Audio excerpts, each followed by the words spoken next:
Listener discretion is advised. All right. You are listening to Wine and Crime, the podcast where three friends chug wine, chat true crime, and unleash their worst Minnesotan accents.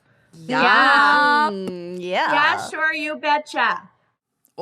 Just and push through their chronic depression. Crushing to it. create content. We're here. We're here. I'm Kenyon. We are here. I'm Lucy. I'm Amanda. My hair is wet. I don't have any makeup on. And if you are a Patreon supporter, you can watch in real time as this pimple grows. You're stunning. Charles. Another Charles. Charles is in charge. I am breaking out right around where my headphones sit on my face. Yeah, that's so a that's fun one. really fun. That's a fun one. And I just keep cleaning them. And it doesn't matter. Everything is dust. Yeah. Everything is pus. I want to get drunk. So let's hit the road. Let's do it. Move this pony show along. So I'm in. We have a very special fan pick for you this week, brought to you by Kelly Thompson. Oh. And Kelly's pick is, I'm just going to really love this episode. Yep. Kelly's pick is Daddy Crimes. Daddy Crimes. Oh, you don't like it when I do it. Funny. Crimes. Weird. Daddy Crime. Daddy's I hurt been my naughty. daddy. So basically, people who off their sugar daddies is how I Or any interpreted kind it. of daddy. Okay. Mine's an actual father. Oh. Father crimes. Father crimes. Papa I mean, can mine's hear a me father, crimes. but that doesn't play into it, really. Mine's It's a sugar fine. daddy situation. Great. Excellent. Cool. I like when All we right. have very different cases. It's awesome. While we do the wine pairing, I'm going to down this coffee because it's 2:30 p.m., so basically dawn. The crack of noon. I got up 45 minutes ago, so I love it. I love it.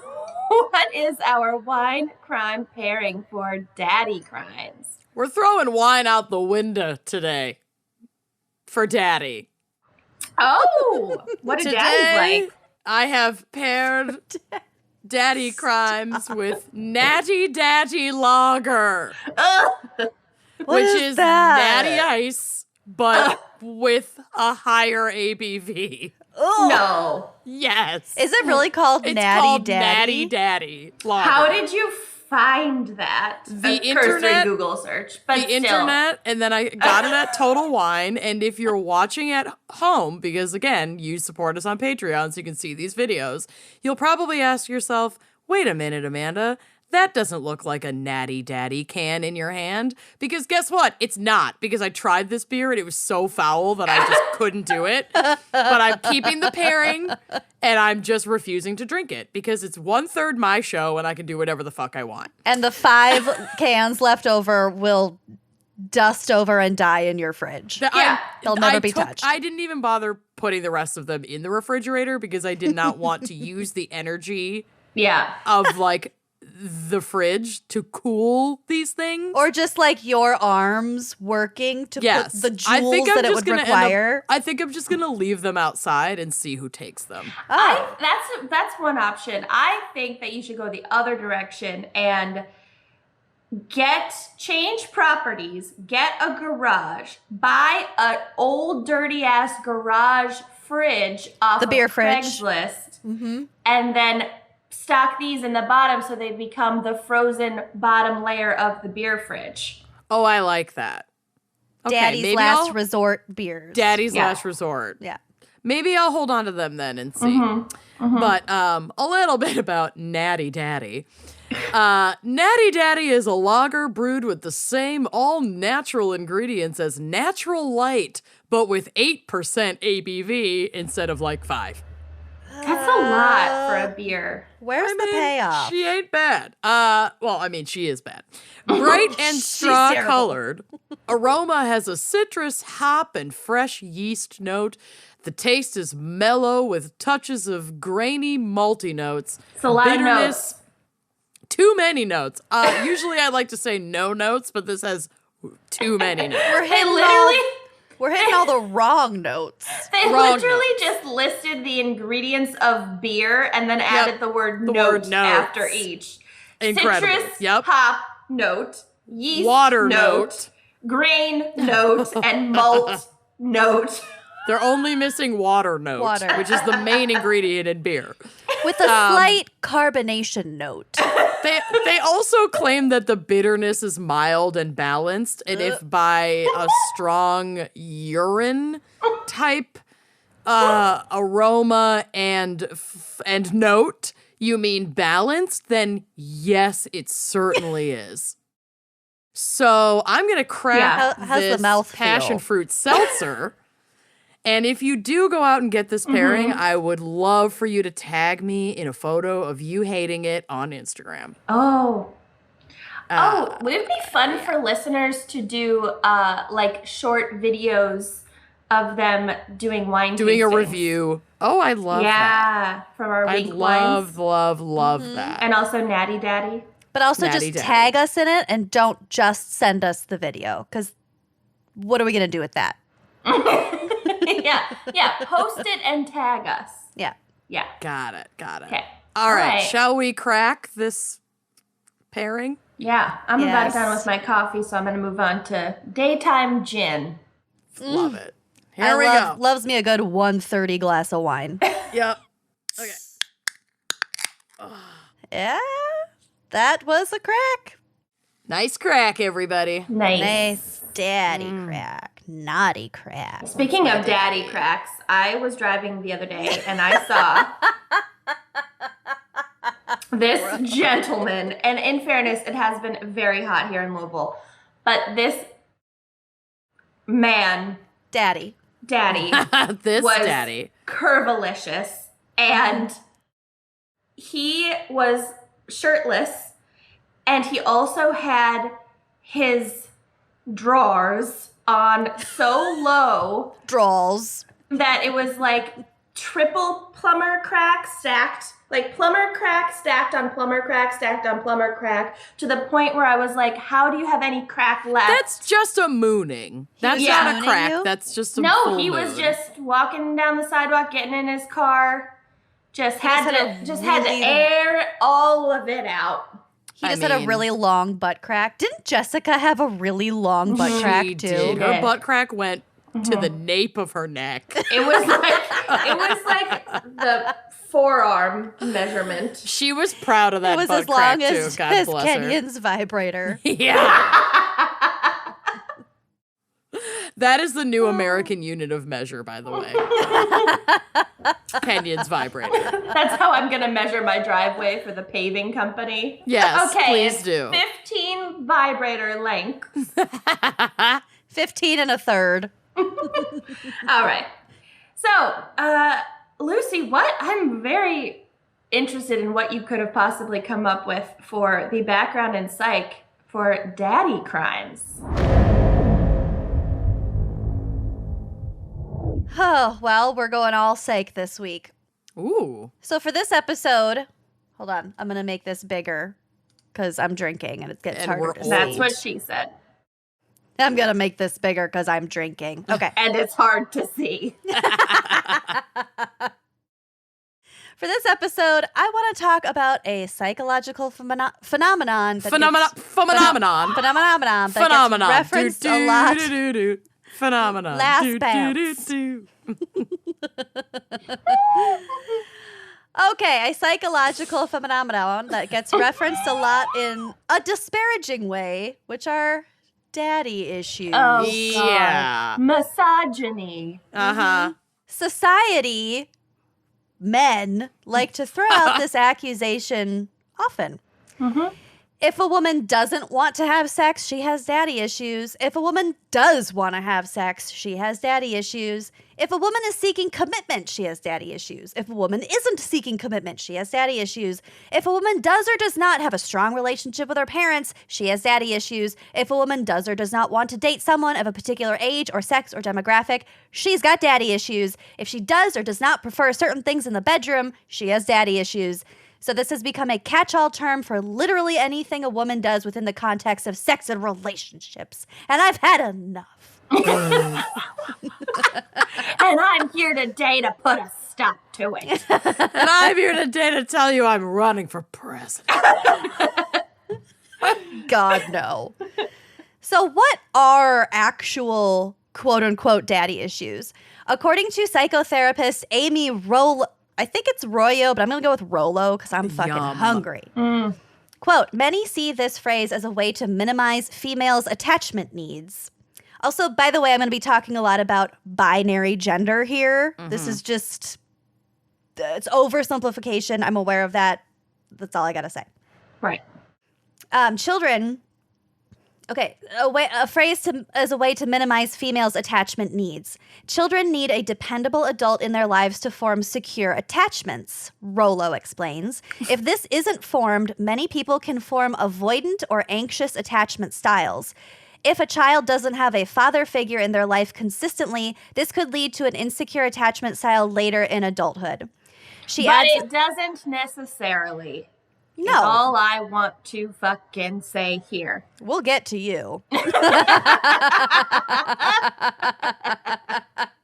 Oh my God. Oh, mostly just found a bees. We'll get peanut. to you.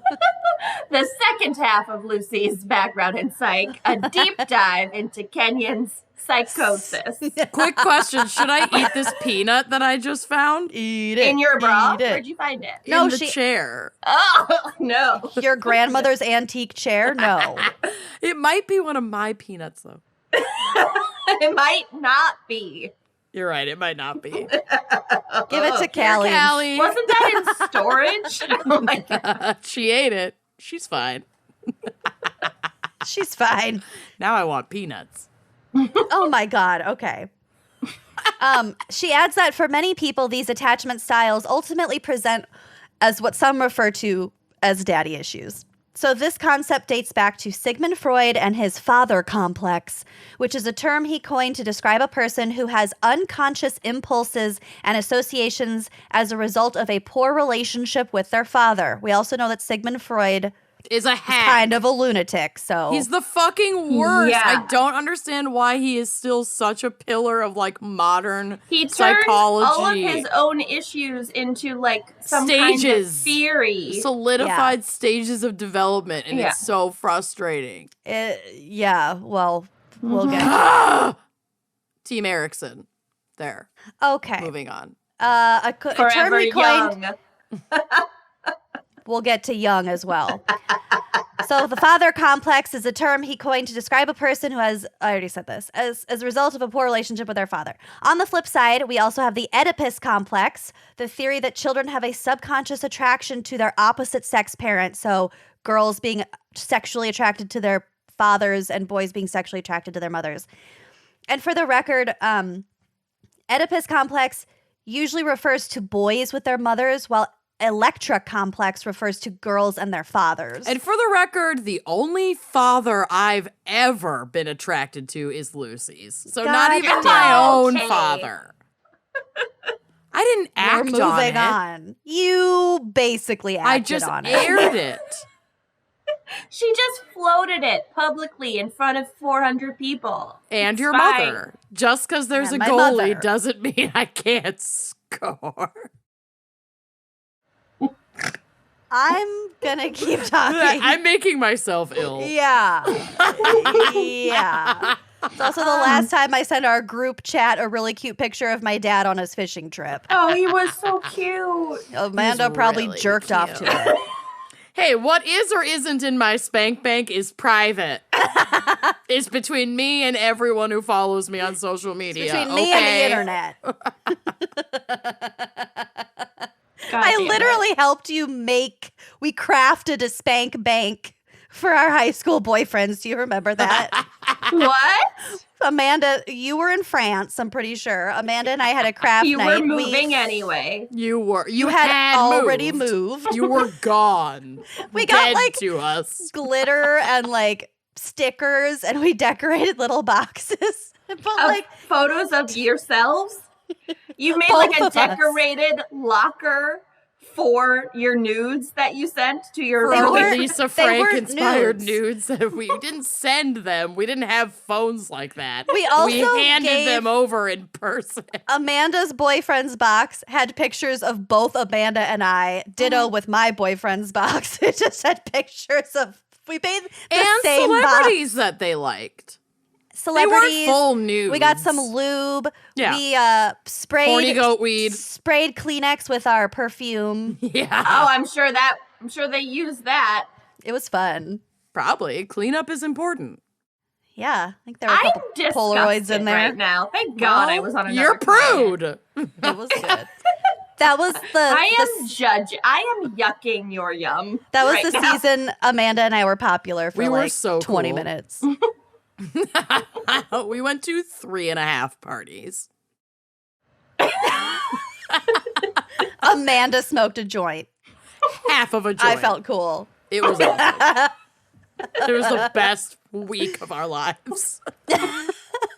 The boy I went to the party to go hang out with called me Lindsay. I forgot about that. It was amazing. Oh my I god. felt so cool. Boys are such trash. Good lord. Okay. Okay. Oh, it's so good. Okay, the Electra complex refers to girls and their fathers. And in Greek mythology, Electra was the daughter of Agamemnon, who was murdered by her mother, whom Electra plotted to kill for revenge. Mhm. Like revenge, sexual attraction, whatever. Same thing One in and Greek the same. mythology. According to a provider from our favorite online therapy company, Talkspace, Ooh. Dr. Amy Serbus says, quote, "These terms were developed and understood through a psychoanalytic lens where it was believed that young boys were thought to be in sexual competition with their fathers and young girls to be in competition with their mothers. Clearly, this is not an acceptable blanket term anymore. Again, Freud is gross. Yep. Super outdated. Super Never outdated. should have been a thing. Nope. So let's explore some possible causes of quote unquote mommy or daddy issues.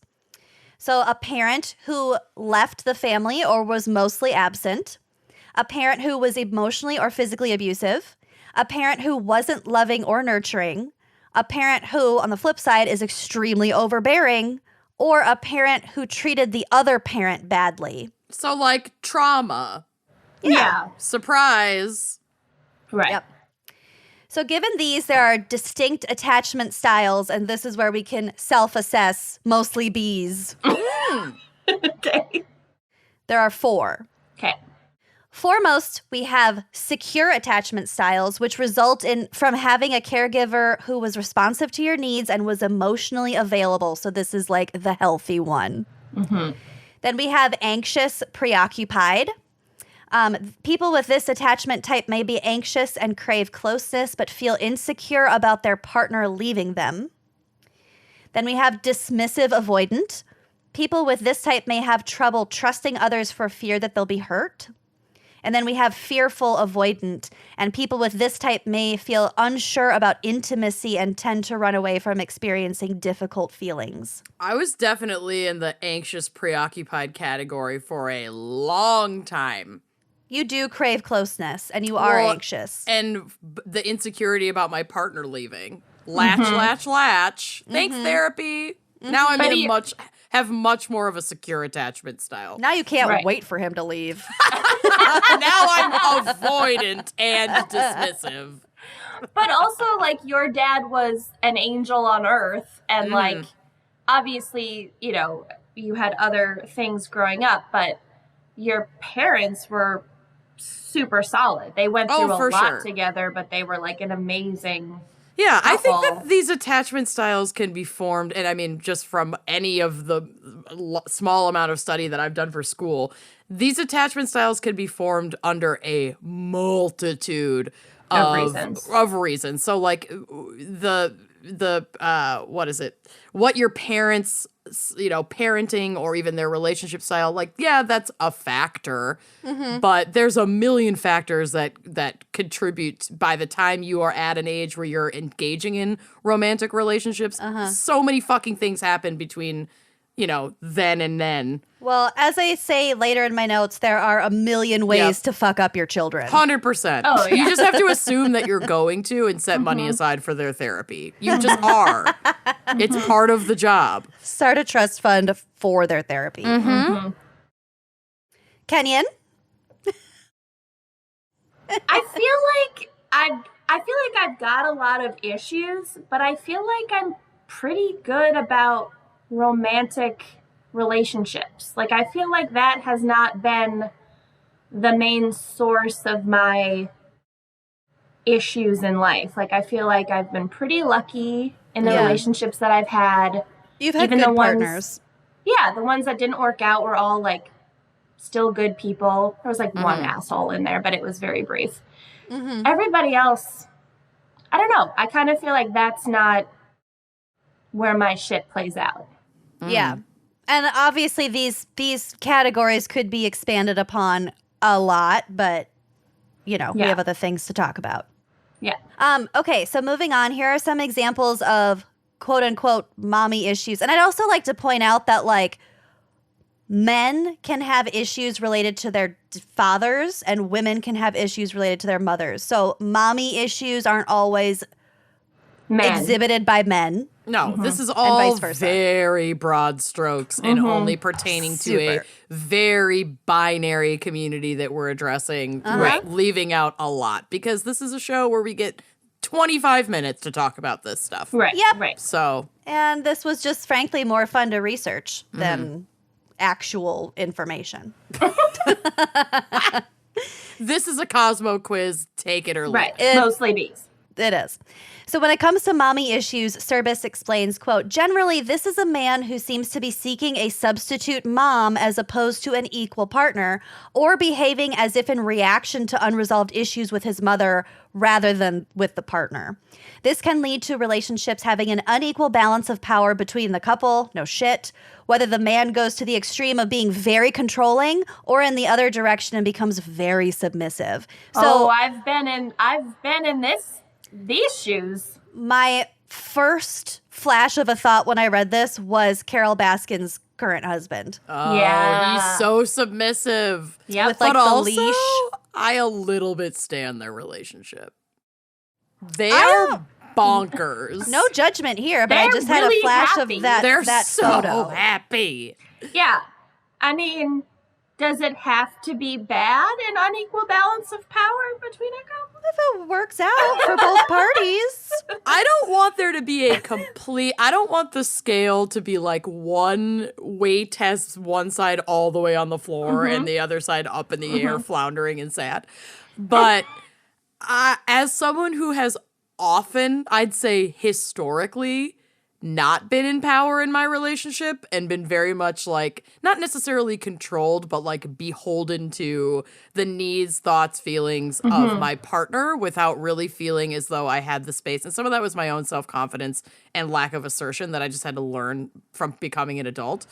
But like, I really like being in a relationship where the power is at minimum equal and where every once in a while it's like, oh, wait, no, I'm in charge of this because I've so not been in charge other times. The stable romantic relationships that I idolize are ones where, and again, this is hyper binary, and these are not the only cases, but are basically like my godparents and Lucy's parents, and the woman wears the fucking pants. I mean, like, they both have independence and they have their own hobbies, and actually both relationships are like really all of the similar. mothers in our friend group were more times than not the pants wearers, for lack of a better term, because that's super fucking misogynistic. But Ray is the throwing up women his were anti-nausea pill. in power.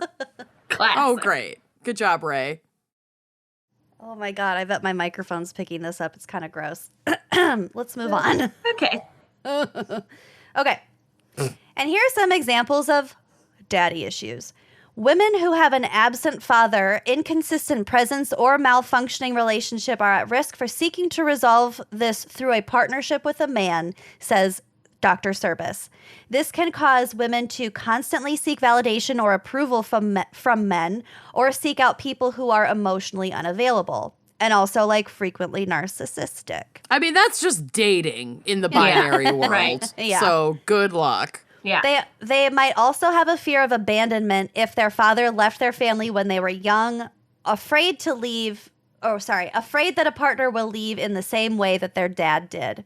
I always thought that I was so lucky because I just grew up without my dad in my life at all. Right. So it just like wasn't a question. And I think it can be a lot harder for people who have The that relationship parent, and then it's severed. and exactly. Yeah. That Or almost they would be have it, harder. but it's tenuous, and it's always a question. Like it was always, like people who are like, "Well, he didn't send me a birthday card last year." Blah, blah. Mine Right. was like, I don't know if he's alive or dead. Like it's like not at Yours all wasn't in my.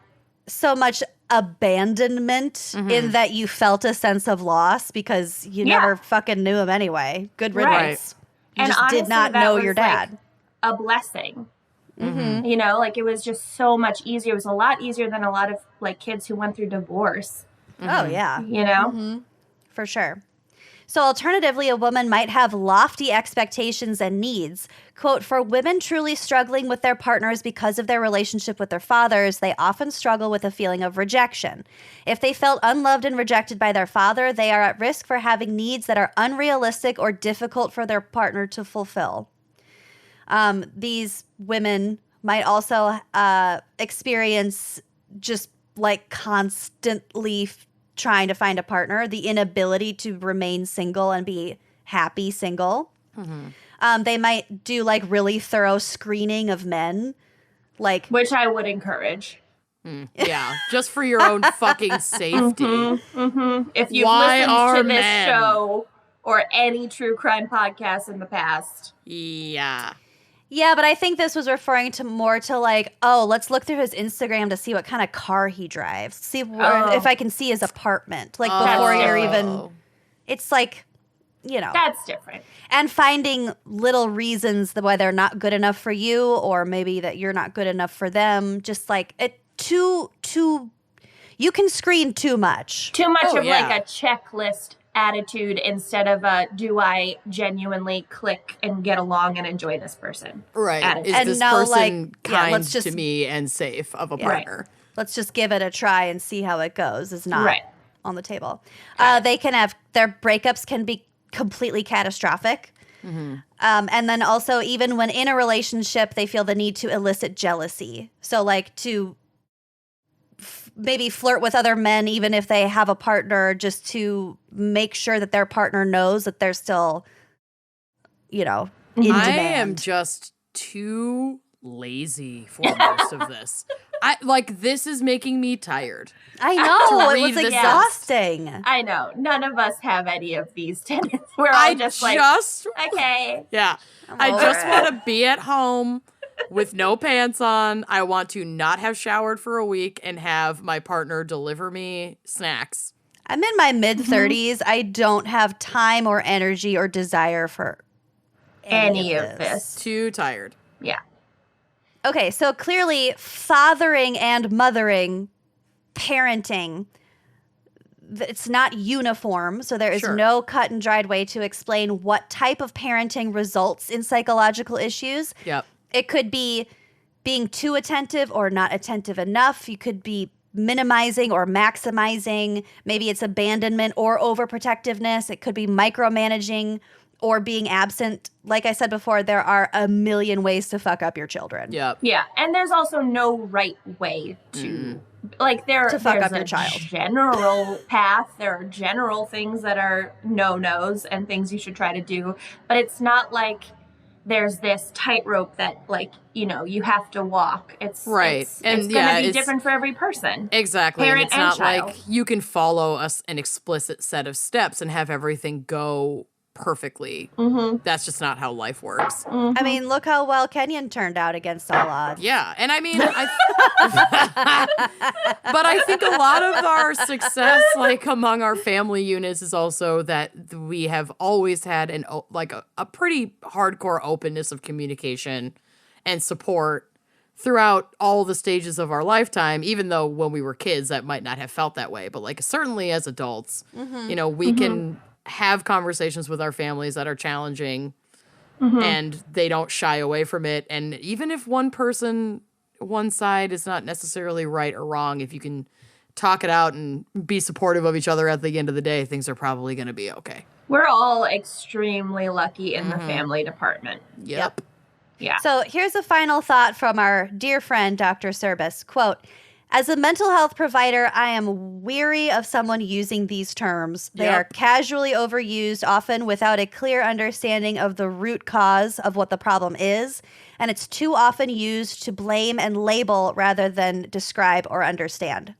And Nailed also, Final thought. folks out there, especially the young unattached folks who are still dating, don't fuck anyone who says shit like daddy issues.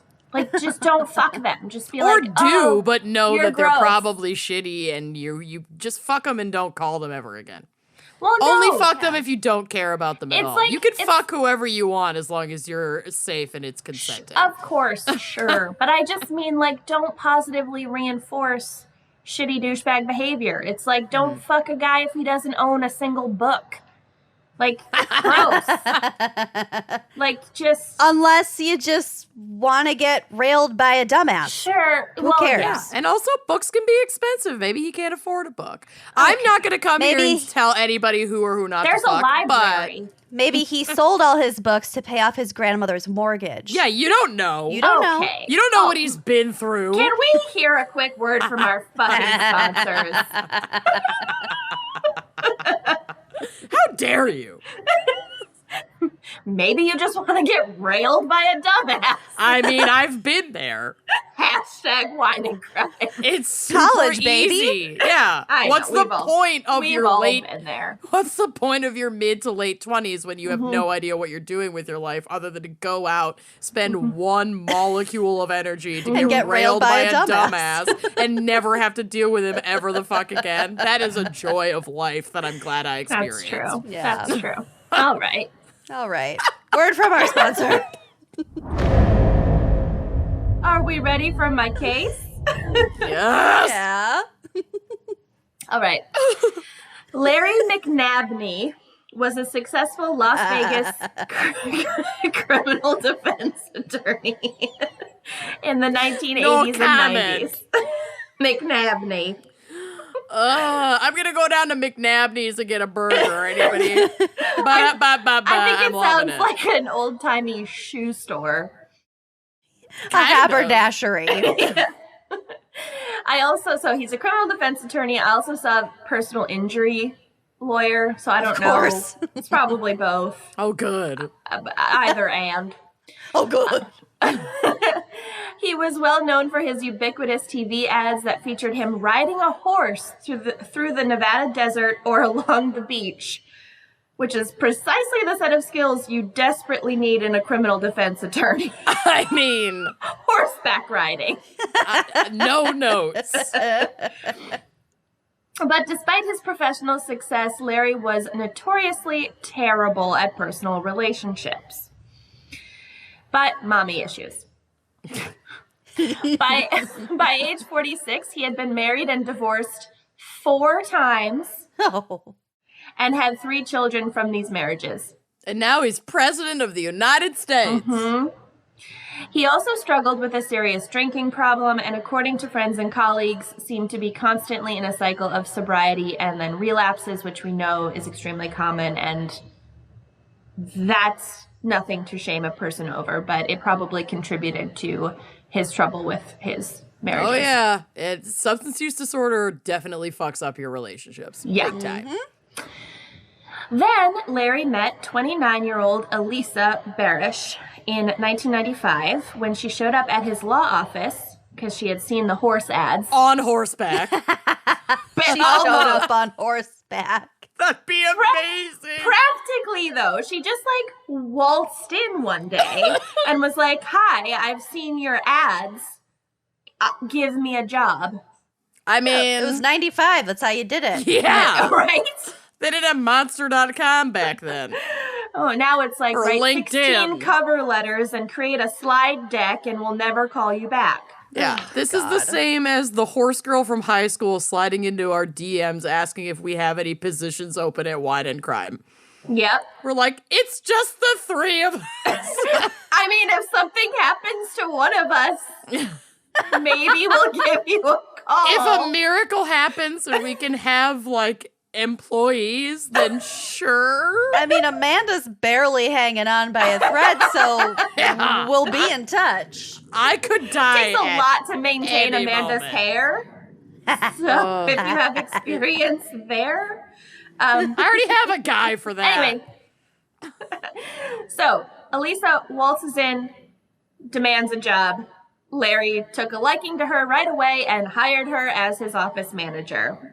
And this job included billing clients. Within 6 months, Larry asked her out on a date. She accepted, and soon, according to his friends, Larry was completely obsessed with his new girlfriend.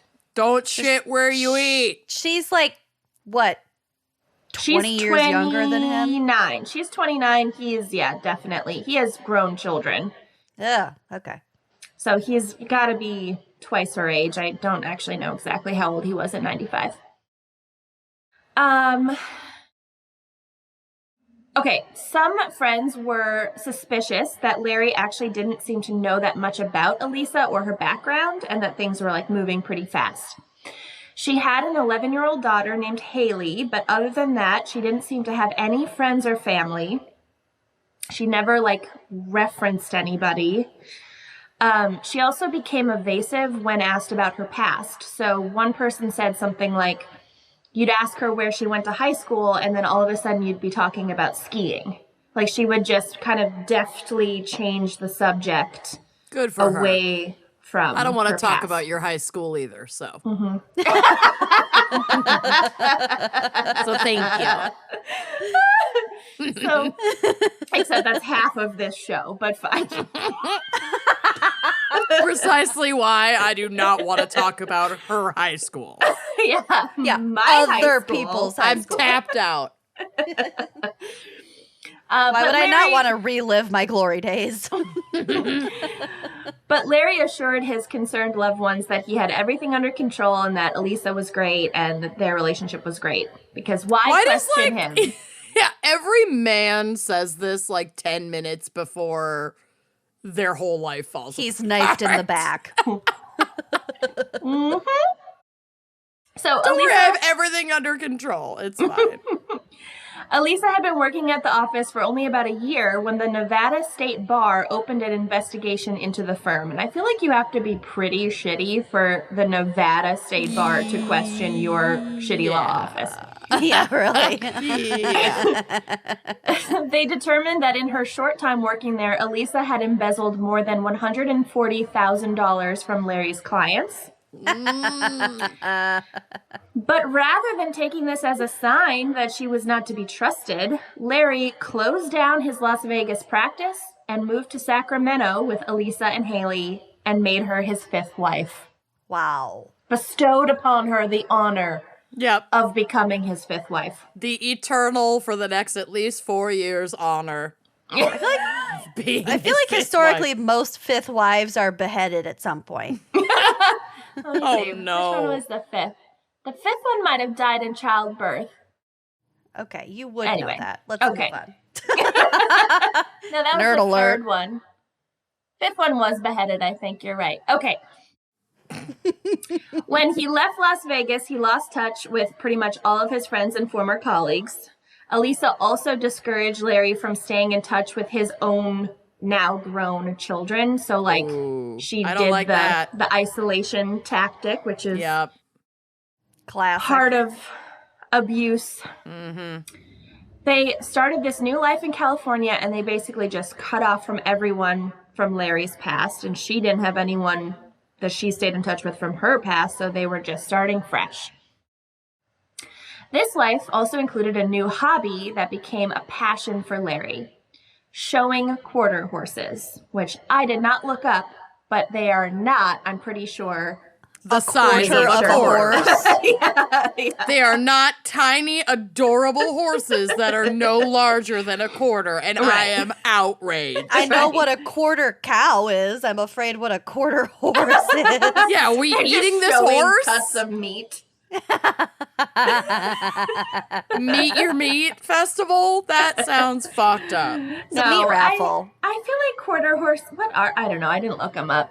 Horse Also- girl, get at us. Clearly, we should have hired you. But also, Torture. don't, though, because I really don't care. Yeah. Whatever. So, I'm sorry. It's a breed of horse great. that excels Cool. at sprinting short distances. Like a quarter of a mile. Who cares? oh, okay. It is a quarter mile or less. Whoa. They're the Deductive sprinters. reasoning and naming a horse. Nailing it, yeah, I figured all of it out. Okay. Okay. He won numerous awards, and the couple became a fixture on the California horse show circuit. Wow. I'm so tired of mediocre Circuit. horse people becoming a fixture. I want to be a fixture. Larry also started a new law firm with Elisa once again working as his assistant. And he hired a 21-year-old art school student named Sarah Dutra to work as a secretary. I know Because where this is obviously going. You have an office of one lawyer with an assistant and a secretary. Makes perfect sense. He's hiring a harem. Both is what really he's young doing. women. Yeah. Sarah and Elisa became fast friends, and Sarah was soon spending pretty much all of her time with the older couple. According to one account, Sarah became, quote, drawn into the glitzy world of horse shows. Okay.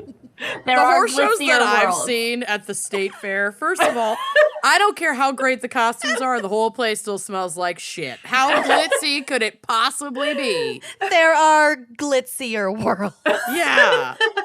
I just, like, I don't know them, but I they know they're exist. out there. aim higher, Sarah. I'm picturing Pretty Woman when they're like at the horse Yes. thing and they're like That's stepping in the divots. That is That's a glitzy. polo. Yeah. It involves horses, sure. But it's not a horse show Yeah. with I don't blue know. ribbons and a pile of hot dung. And I guess the derby, horse people, some are pretty fancy, but whatever. It's just glitzy and horse. But did again, not- there are glitzier worlds. there are still glitzier worlds. I like the glitzy world of pontoon shows. Boat shows. You could drive a boat show through there.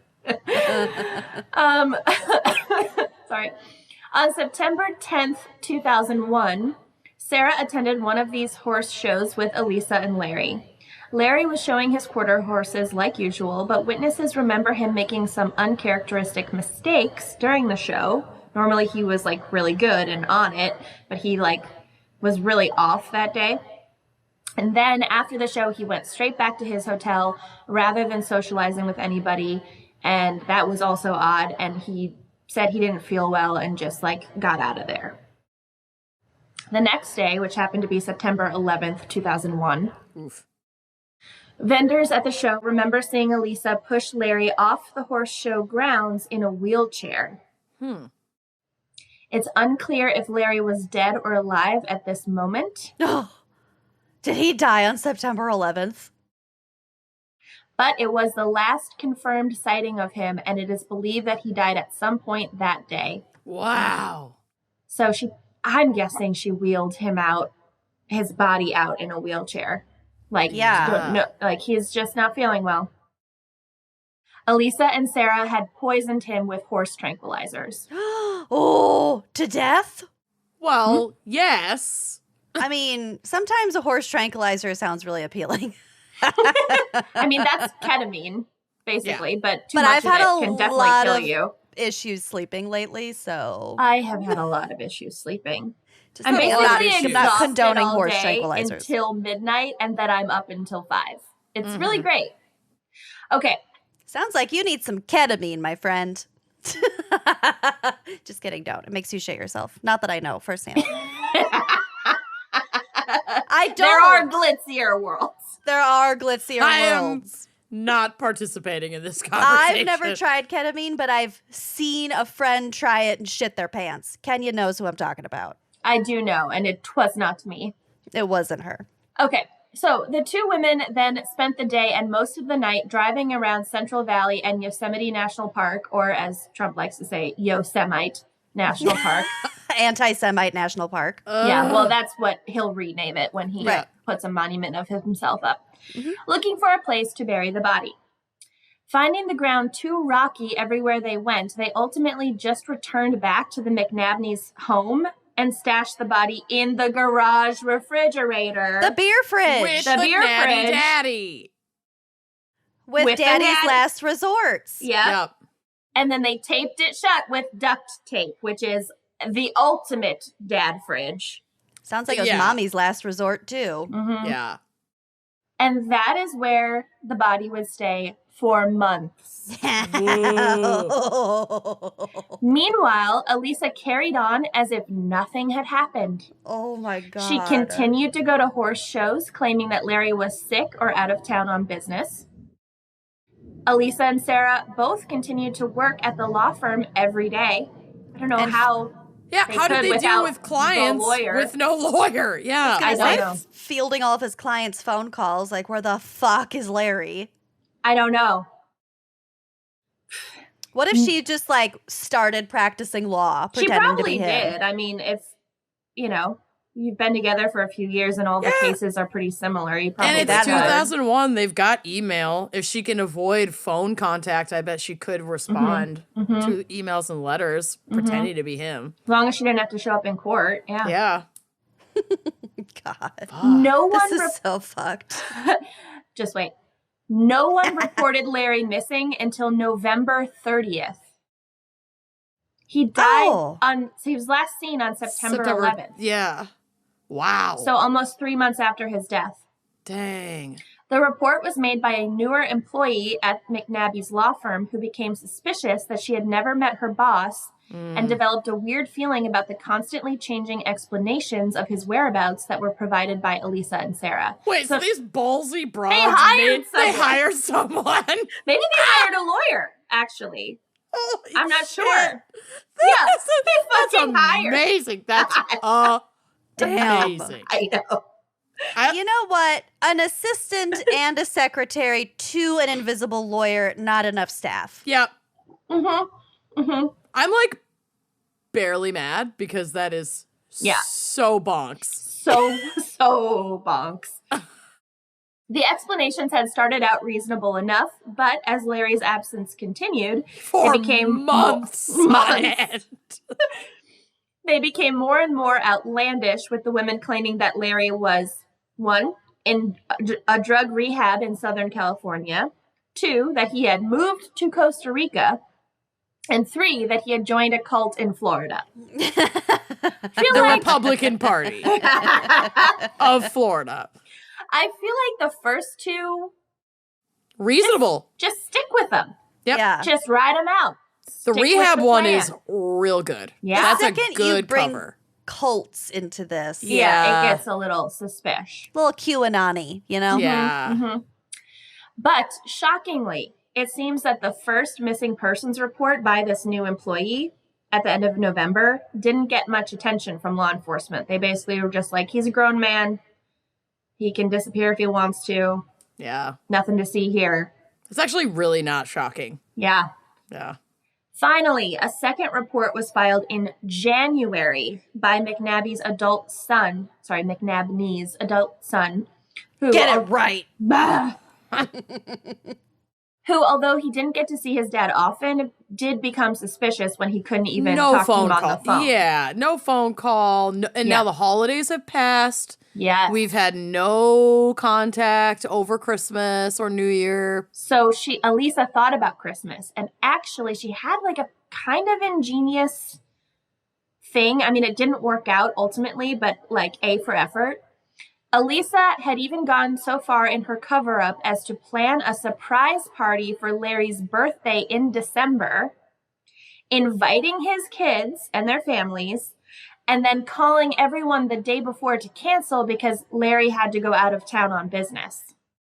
I don't know. I feel like I'd show up anyway and be like, prove it. Yeah. Yeah, if you already had suspicions, sure, but if you didn't already have suspicions... Yeah, no, you're right. You know, it could buy some extra time. Totally. Mm-hmm.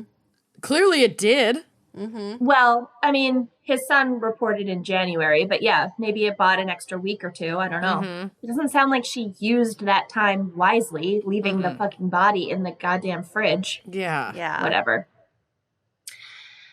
The son's report led to the Sacramento police trying to contact Elisa to set up an interview. In amazingly cliche fashion, she ignored their calls and fled the state in a red Jaguar. With a scarf around her neck and glasses on her face. Heading towards the Grand Canyon. Yeah. Heading towards the border. Yeah. Along with daughter Haley, who is now 17, and it's unclear how much Haley knew of her mother's crimes. She was a child. She claimed to have great affection for her stepdad. Mm-hmm. I don't think she was involved. Maybe whatever. The responsibility is on the Elisa. adult. Yeah, exactly. Although that duct-taped fridge in the basement for 6 months is a little... In the garage. Yeah. Yeah. Yes. Still a child. Like, she's Still a kid. child. If the fridge was broken and my mom had duct taped it and I didn't know what the fuck was in there, I would have no reason not to believe whatever she told me about the fridge. Well, your mom But also is not Elisa. my but stepfather at the same wouldn't time, be like, missing for a bunch of months, and it's I don't not. know. She's a child. Like, it's not her responsibility. You know what I mean? Yeah. Elisa also fled with at least $500,000 that she had acquired in the past months by selling all of Larry's possessions, Whoa. emptying his various bank accounts, and forging checks at the law firm. So she just Shit. was like using every minute of that time to just amass as much money as she could. Hit 'em up, Styles. While she had been working on amassing this money and dodging questions about Larry's whereabouts, Elisa also took measures to change her appearance. Mm-hmm. She went on an extreme diet, losing, I read over 30 pounds, but then I also read that she went from a size 10 to a size 3, so I feel like that might even be more. But also, like, binary women sizing is Women completely sizing off is the fucked fucking up. rails. So that could still, Yeah. she could have lost 30 pounds and that could still very much be true. On Right. the same day, I can be a 6 or a 12 Yep. Right. in different clothing. I fluctuate It's- between a 6 and a 13. It's insane. It makes no sense. Yeah. Mhm. It's great. It's really fun. It's really Love nice. it. Great And for my your self-esteem. And let's is not even get peak. started on just like large and extra large and whatever. Like, Oh, it's, yeah. and it's getting even crazier Yeah. lately, I think. Mm-hmm. Like, I ordered whatever. I can't get into it. Okay. So she also dyed her hair blonde. She was normally a brunette, and began working on altering her voice like Elizabeth Holmes style. Oh, yes. Like deeper? I'm here for I don't know if this. she went I'm deeper, here but for she was this. like trying to change her voice. It's China. According to some of Elisa's horse show acquaintances, she started looking and acting eerily like Sarah. No. Ooh, did Oh, she yeah. I kill was just going to Sarah? say, like, where is Sarah? Sarah Where- fled around the same time as Elisa in her new red BMW. What is with Ladies, these gals and their come red on. cars? Mm-hmm.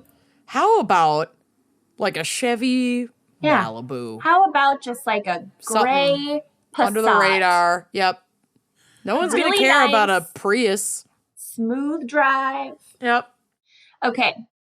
On February 5th, a farm worker found Larry's body in a shallow grave. So shallow, in fact, that one leg was sticking out of the ground. Okay, girls. These women really did not like to dig. No. No. I mean, it's sweaty work. I don't like it either. they dug themselves a hole. They sure did. So this They was fucked in a, this one up big time. This was in a vineyard near the McNabney's home. At first, police thought that Elisa may have also been a victim, since they had not been able to get in touch with her. Oh, yeah. But when they searched the McNabney property, they found a horse trailer stuffed full of Elisa's belongings that made them realize something much more complicated was going on. Did she think she was going to be able to circle back and, like, pick up the trailer and take all of her shit back? It had been months. Yeah, at this point, it's weird. mid-January, and why even she'd pack had all since your September. shit? Yeah. So she might have, I mean, you know. Why pack if it your ain't broke, shit all don't in that fix it. trailer? Yeah, I guess. She's also obviously not that smart, so who No. the fuck knows what she was trying to do. That's true. In the trailer were old documents that indicated that Elisa had several aliases and had been using a false name since she had first walked into Larry's office 6 years ago. So she's not even Elisa? She's a lion. Elisa Barish had actually been the name of this woman's former cellmate in Florida. Yes!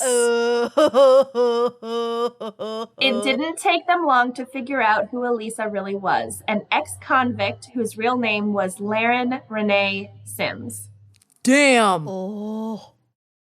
And I think it's Wow. pronounced Laren. It's spelled Laren. Maybe there's It might be Lauren. U, so I don't think it's Lauren. Lauren. Could be. I'm going to call her L. Just call her Sims. Sims. We could just keep calling her Elisa. Yeah. So this bitch was from Massachusetts, but had moved to Florida with her parents as a teenager. She was a cheerleader and an excellent student, but dropped out of high school and was arrested for theft several times before she turned 18. I mean, this is what happens when you move to Florida. What did you expect? She also had 2 children with 2 different fathers while she was still a teenager. So Haley was the daughter, who you guys know about, but she also had a son named Cole. But there is no information about him available online. And he, Other than that, he may or may not have dated our friend in high school. oh my God, that'd be amazing. We can't know that it didn't happen. Well, he'd be like 12 years older than he Yeah, should did you be. see that guy? Yeah, he did kind of look. It could be. He looked a little old for his age. Yeah. So I'm guessing that Cole stayed with the father because he was not in Las Vegas at that point when she met He was Larry. in Minnesota. She had a rap sheet of fraud, forgery, and theft charges that was over 100 pages long. Oh. Whoa. Was Does this that her mean first murder? Does That that we know of. imply Got it. 100 incidents? Probably not. Probably no, more than that. but it, Because it's a list. you know, yeah, a lot. A lot Those of sheets are usually pretty bulleted without a ton of like detail, and then you have to go deeper into the files. yeah. I don't I've know. never seen an actual rap sheet, I guess. Yeah. She is known to have used at least 38 different aliases and numerous social security numbers. So at least 38 different fraud cases. I just Holy minimum. shit. That's great. That's so many. Mhm. That's more lot. names than I have. Yes. So police began a massive hunt for Elisa / Lauren, whatever. Yeah. She had made it to a small town in the Florida Panhandle, Oh, which is actually God. where she should be. All the shit runs to the Florida Panhandle. In her red Jaguar, Gators are past. Gators are pests. where she quickly found a couple part-time jobs, waiting tables at an upscale restaurant and doing clerical work in a law office. Girl. I mean, use your skills. Mhm. She's got a lot of experience. What were her references? She also went on a few dates, including a date to a Kid Rock concert. No. Classic. At the RNC. Scott Baio opened. God. The bat that gave everyone COVID. Scott Baio. Kid Rock. That racist couple. Yep. Ugh. What Her name is a actually lineup.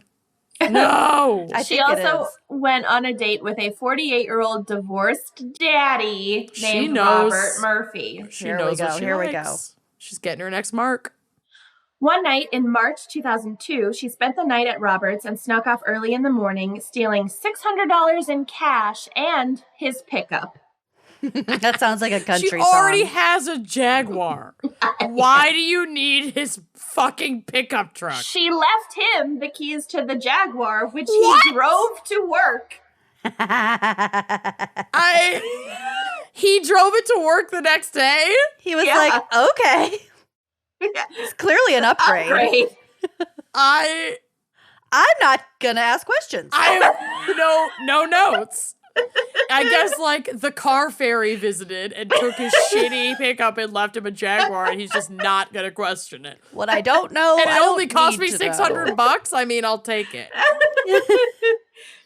It didn't take long, however, for police to find the car and question Robert. And he's like, Like- "Meh? Like, what the fuck? Oh, This is so stupid. I know. They then searched the I probably town would have done the same thing." and found Elisa Lauren at a swimming pool of a condo complex near Robert's home. And this is probably where she'd been living with Haley. So she's just chilling at the pool. Again, so cliche and so amazing. She's reading a book with her sunglasses and her red one-piece bathing suit. Yeah. And then the shadows of the agents come at her and she looks up and she just goes, "Hello, officer." Yeah, exactly. Took you long enough. Yeah, yes, exactly. She turned herself in willingly. She didn't turn herself in. She was fucking caught. But Yeah. it's fine. Telling police, "I'm the one you're looking for." What a Just nailed drama queen. Once in police custody, she came clean about everything, writing a 3-page confession that implicated Sarah in the poisoning plot and included the detail that she had chosen to bury Larry in a vineyard because, quote, "he always liked wine." Well, What? I better secure my burial plot. Mm-hmm. Jesus. I wonder what he helped to fertilize. Mm. A few days later, sorry, I forgot. That part is sad. Changing tone. A few days later, she Come on. Oh, Jesus. she hanged herself in her cell at the Hernando County Jail, and she left a suicide note that suggested the money she had stolen be put in a trust for her children. No, that's Bitch, not you stole it. how Yeah, that works. It's I'm not your money. That's Sorry, not how Haley. that works. And instructed her lawyer to sue the jail for failing to prevent her death. Oh, she is a fucking pill, isn't she? Mm-hmm. I mean, I appreciate what she's trying to do because obviously the prison system is horrific. But you kind of can't run away from the police with a 100-page rap sheet for fraud and then use your suicide to like Benefit your kids. to like get to I don't know. It's not great. It's like she tried to get like one last posthumous to like scam defraud in. to scam the Yeah. which like fuck the prison She system, scam it all you want, but She also was in prison for like 3 days. right. Sarah Woof. Dutra was tracked down and arrested and initially charged with capital murder. She was ultimately convicted of voluntary manslaughter and being an accessory to murder. Sure. Which I feel like maybe there was some sort of deal in there. Yeah. And I mean, most likely, especially given Laura's or Lauren's or whatever her name is, history, taking this She's definitely the to leader. court with Sarah, they probably had to adjust those charges because they didn't think a jury would convict at what they wanted to try her Right. for. And Elisa/Lauren, whatever, was the one seen pushing him in the wheelchair. So I Yeah. feel like they just knew Sarah was involved, Yeah, but but not they like didn't have like enough actual Yeah. evidence. Mm-hmm. Still, she was sentenced to 11 years in prison and was recently released on parole. you know what? So there Save you go. a horse, ride a cowboy. Mm-hmm. Save a quarter horse. Ride a daddy. Kill your Ride a husband. daddy. Wow. That is my case. Nice what job. a whirlwind, honey. Right? Yeah. Mm-hmm. Yippee-ki-yay, motherfucker. Yippee-ki-yay, McNabney. So, my case. This story has so many, like, socialite twists and turns that I had to cut out. So, I recommend that anyone listening checks out the full Vanity Fair article about this case because it's really thorough, and we just don't have time to go down, like, every socialite connection rabbit hole with this case. So, go read the article. But I'll give you the gist. So, Thomas was born into the most luxurious of laps. The son of an investment banker, Thomas Sr., and a debutante named Shelley. He was raised in what his father, Thomas Sr., referred to as a small mansion in Tuxedo Park, New York. We're comfortable. Yeah, upper middle is a class. small mansion a manor? Probably. Sure. Tuxedo Park. Yeah. I think a haunted mansion is a manor, but yes. I'm looking up Tuxedo A small Park. mansion in Tuxedo Park is like the most nouveau riche sentence ever. It's pretty bad. So he attended elite grad schools Buckley and Deerfield, Buckley and Deerfield Academy before being accepted to Princeton, where he majored in economics, where he majored in tracking rich people to how they got rich. Vanity Fair writes, quote, he was a strapping 6 feet 3 inches, gym-bodied and catalog model handsome, with a man bun-worthy sweep of blonde hair and piercing blue eyes. Anyone Never trust a blonde glancing man. No, seriously. Never. Anyone glancing at the galleries of Black Tie Society pictures online would have seen a dashing man about town, seemingly at ease among his fellow swells. But money can't buy life skills. In fact, many could argue it can stunt life skills. Money also can't buy you class. No, money According can't to buy you. Countess Luann de Countess Luann. Lesseps. I'm continuing my Luann coloring sheet. It's so We good. basically can't see you whenever you move because you have your background on, so it looks like you're in like Very some kind of- confusing. There she is. Sort I of. love her. I want to frame Briefly, that when it's you're fine. done. When Tommy graduated from Princeton, he didn't know what to do with his life. He scraped by on his meager $600 a week allowance and $2,400 a month rent that was paid by his father, while lying to everyone that he was friends with to save face, pretending he was getting his money in day trading, and had aspirations of starting his own hedge fund and following his father's example. Mm-hmm. In reality, he had failed the Chartered Financial Analysis Level 2 exam 2 times and just wasn't cut out for this business. On top of his failed career aspirations, he was known to be a bit of an oddball, which I can appreciate. A family friend remarked that he seemed, quote, a little bit off. He just had a blank stare and was never animated. He'd almost sound scripted, which made me think maybe he was on a mood leveler. Oh, Now, Maybe I- he sure. had killed someone. Yeah. Well, I'm no stranger to, like, social awkwardness, and so I take this with a grain of salt because, like, hobnobbing with the social elite would be fucking hard, and they're probably quick to pass judgment on, you know, anyone who doesn't fit the bill. But I also don't feel bad for this douchebag at all, and his behavior escalated into violence toward, like, the only friend that he had. Well, it sounds like either he's a sociopath or he's on a mood leveler, which is extremely common, especially among fucking rich wasps. For sure. And yeah. Yeah. Anything is possible. I'm on a mood leveler. Duh. That's different.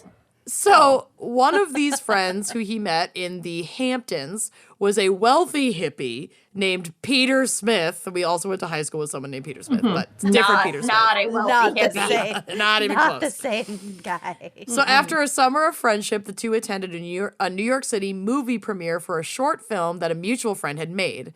Out of nowhere, after the film, Tommy allegedly jumped Peter, slamming his head against the sidewalk pavement several times, leaving him with a broken nose and a concussion.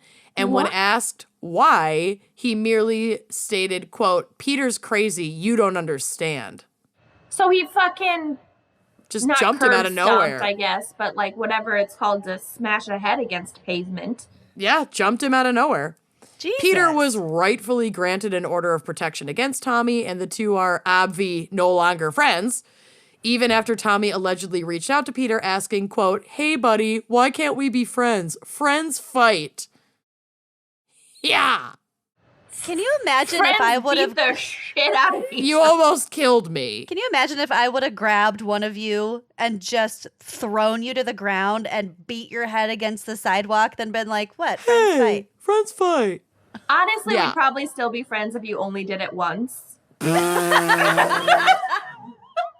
I love you too. Thank you. More than Thank you get God I'm one. on a mood stabilizer. You get one.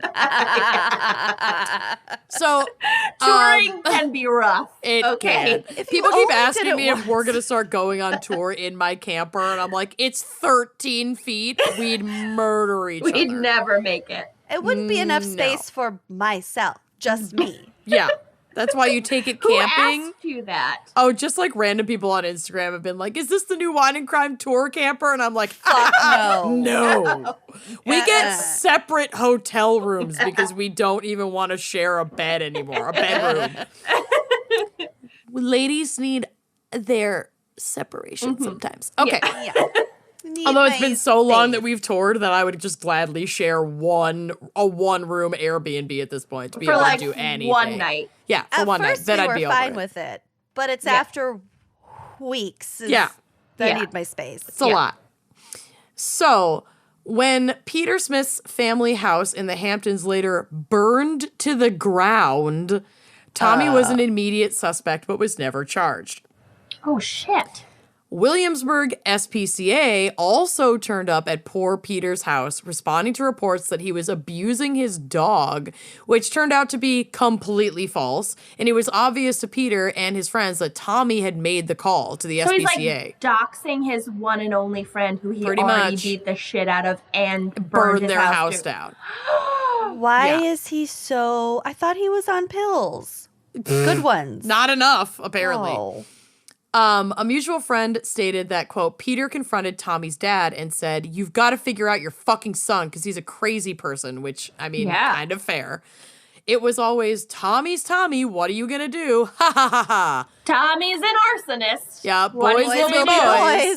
boys. Yeah. But I think in private, he says, Peter says, but I think in private he really gave it to Tommy. Like, Tom Sr. was like, Just stop burning people's homes yeah. down. Yeah. That's So- not enough. It's not enough, but, you know, I'm you try. coping with more lipstick. Continue. I love that. I'm coping with more wine. So, concerned that their son was going nowhere fast and freaking out a bit over his unsettling behavior, obviously, Thomas Sr. and Shelley decided to try some tough love. Their son's lavish spending on things like Hamptons getaways, memberships to elite sports clubs, and other all-around frivolous bullshit. When you were- said tough love, I Yeah. heard you say Tufts love. It's like some Tufts love. They sent him to Tufts. Yeah. They sent him to Tufts.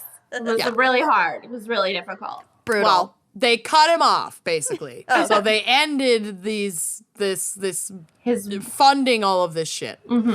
So on January 4th, 2015, Tommy goes this to his is parents. recent. Yeah, it's not long I was ago. picturing like you probably said the date earlier, but in my head I was picturing like it was the 60s. I don't know if I did say the date earlier, and Peter was described as a hippie, so I could see where you made that connection. But yeah, this was in the mid-teens. Like this was recent. Interesting.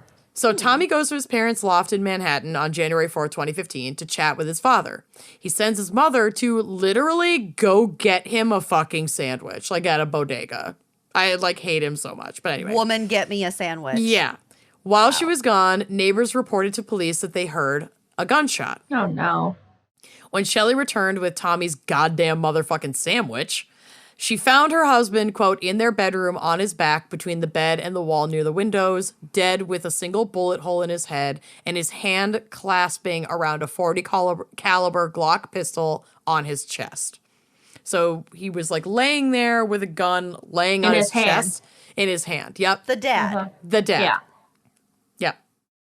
Police were not fooled by this like real dumb attempt at a suicide staging and immediately went to look Yeah. for Tommy Jr., the son. When they had confronted him, fled. How did police know to suspect Tommy? the mother called and Tommy would have been the last person seen with his dad. So I think And he was that- gone. And he was Tommy gone had at left. this point. Yeah. Uh-huh. So I'm sure the mom, Shelly, was like, I don't know. I left my son and him here. They were both alive. I went to get him a sandwich. When I get back, And now he's dead Tommy's and Tommy's gone. Uh-huh. So He might police have are that- like, He might also have had a police report from the SPCA visit, too. Oh, probably. There's Oh, right. He any was number of things that could be suspected on record. before, but not Yeah. arrested. Yeah. And the assault against Peter. Yep. Right. So Got it. he's not new to the system in that sense, but certainly didn't see fucking jail time because he's rich and white. So when they confronted him in his apartment that night, they found hollow point bullets, a red dot laser gun sight, handcuffs, and a credit card skimming device, along with 21 blank white credit cards. So he Wow. clearly had a plan in the works to like Get away. take an identity, make all these cards linked to probably his father's account and get away. Tommy was arrested and charged with second-degree murder. In court, the prosecution painted a picture of, quote, the daddy murderer, which is why I picked this case, obviously. That's what he was but referred to in the But an papers. interesting twist. Yeah. The father pri- murderer. A An interesting privileged twist in that it's literal. daddy crimes. A privileged socialite suffering from failure to launch who didn't like his daddy cutting his weekly allowance down to a piddly $300 a week. Oh my god. So they didn't even cut him off entirely. They cut it in half and then stopped funding like him going to all of these country clubs, basically. To Ibiza. Yeah. So it was also revealed in court that Tommy was apparently diagnosed with several serious mental health conditions, including obsessive compulsive disorder, depression, and schizophrenia. And his parents sought help from doctors who prescribed him medication that he refused to take. And I know we've talked about this a lot. Mental health is not your fault, but it is your responsibility to treat. Nobody can treat, that stuff for you. You have to do it, or you could be a harm to yourself. And others. And in this case, others, which is usually quite rare when it comes Right. to mental illness. So it was no family secret that Tommy had issues. The recorded 911 call that Shelley made to police. Okay, so this might answer your question, Kenyon. After finding her dead husband and her referring to Tommy Jr. as, quote, my son who is nuts, which, like, okay. Sorry. Oh, Real God. sensitive. Real sensitive, Shelley. I almost When- spit out my wine. When asked on the phone who shot her husband. So she like knew immediately it was her son. Right. My co-hosts who are nuts. Who are nuts. So the defense leaned hard into an insanity plea, but the jury was not buying it. One juror, Julie Theory Couvillon, or Couvillion, who was interviewed after the fact, stated that Tommy sending his mother out on an errand was the hole in the insanity plea that turned the whole thing. Quote, it was the can of Coke. Oh, he wanted a can of Coke in a sandwich. And also the fact that she offered to make him something there when he said, I'd like you to go out. It let us know that he knew what he was doing. Also, the like credit card skimming machine and all the like paraphernalia. He had an exit plan. Yeah. And I also just added regarding the can of Coke, this was an item that his parents never had in their home. So the theory is that he Knew. like asked for it knowing that she would have to leave the apartment to go get it. So the prosecution. When you said the can of Coke, I thought that was like allegorical for the who was that? Was it Clarence Thomas and Anita Hill? Didn't he put pubes on her Coke or something? Oh, I don't know. I'm not did familiar he? with that. For like detail. retribution? No, that I was don't- part of the accusation. Wasn't it Clarence Thomas? I don't know. Well, Clarence Thomas and Anita Hill, yeah, but I haven't heard that. I don't know that detail. detail. I think he put his pubes on a can of Coke. So I thought Great. that was like a throwback to that. No, Great. this was like Great. an actual. Oh Voting yeah, no, this is on like the an actual Supreme can of Court. Coke. Yeah, great. Uh-huh. So the quote continues, the timing shows a rationality. It disproves his insanity defense. The prosecutor said, a truly insane person kills for no reason at all. They strike seemingly at random times and places, and that's not the case here. I mean, I don't know if I fully agree with that. I think that to put a blanket statement out there that's like an insane person kills for no reason at all is a wide stroke, but I understand Yeah. what they're trying to say here, that like there's so much premeditation and so much calculation that this wasn't like he Yeah. lost control of himself in the moment due to a Or he symptom didn't of his mental illness. understand the world Correct. around him in the moment and like Correct. what reality was. Yeah. He knew what the process would be and what he was doing and then what the outcome would be. Right. So Tommy was found guilty. He was sentenced 30 years to life, and he is still very much in jail because obviously this just happened like 5 years ago. That is wild. Isn't it bizarre? I'm happy that Peter Smith now can live Yeah. free of this Quietly. harassment. Yeah. Seriously. Oh, but yeah, I just thought this case was so odd. The socialite the daddy killer. The And that's how it daddy popped up murderer. in like the tabloids and, Yeah. gotta love the New York Post or whatever. Also a kid who, I mean, obviously mental health issues not his fault and extremely serious and can completely derail one's life. Mm-hmm. But he just had everything. Like he started out with everything. A silver spoon. Mm-hmm. Yeah. And this is how it ended. But I mean, there's something to be said for like, if you are raised among extraordinary wealth without really any transferable skills, and then you're used to, and I am absolutely not defending what this guy did, but Right. if you are used to a certain way of life and then that way of life is rapidly removed, or you aren't capable of accessing Right. it in the way that you've been told is right, how you then it access certainly it. doesn't boggle my mind that his thought process would be, well, I got to kill my dad and like mimic all of his credit card numbers and then just like go on the run. Well, it's like an easy way out, basically, an easy way to a life that you feel entitled to. Yep. It's also just- exactly. It's logical without a single ounce of humanity or empathy or Yeah. emotion, which I feel like is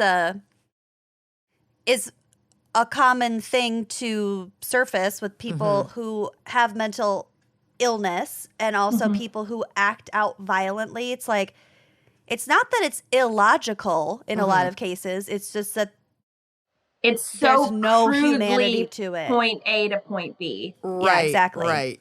Right. It's so cold. Yeah, where like the Right. regard for human life doesn't take enough of a hold on you to go, wait, maybe I shouldn't Yeah. kill someone for this? Shouldn't kill my father and let my mother be traumatized forever by walking in on it.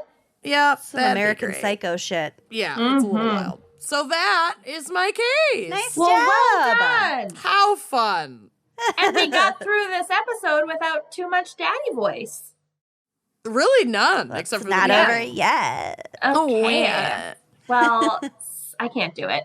Somebody else do special thanks this week in daddy voice. I won't. Amanda. I refuse. Special thanks to Kelly Thompson, who's our new daddy. We had so much fun doing this camp. And if you want to support our lifestyles, you can. Our glamorous lifestyle. God, There yeah. are glitzier worlds. Yeah. You can join Patreon, support us on Patreon, $1 a month on up. You have full access to all of our bonus content, which now is going to include mega special thanks lists as well And as video. Monthly mega lists. monthly mega list for special thanks, super drunk, also video episodes, also spooky little bitch, also coming up a mansplaining, It's coming so soon. drunk guys. I know that I've been saying that forever, but it's been a struggle. But it's coming so soon. Content, lots of Yep. content on Patreon. Join. Yes, yes, yes, yes, yes. All right. Yep. All All right. See you next week. Bye-bye.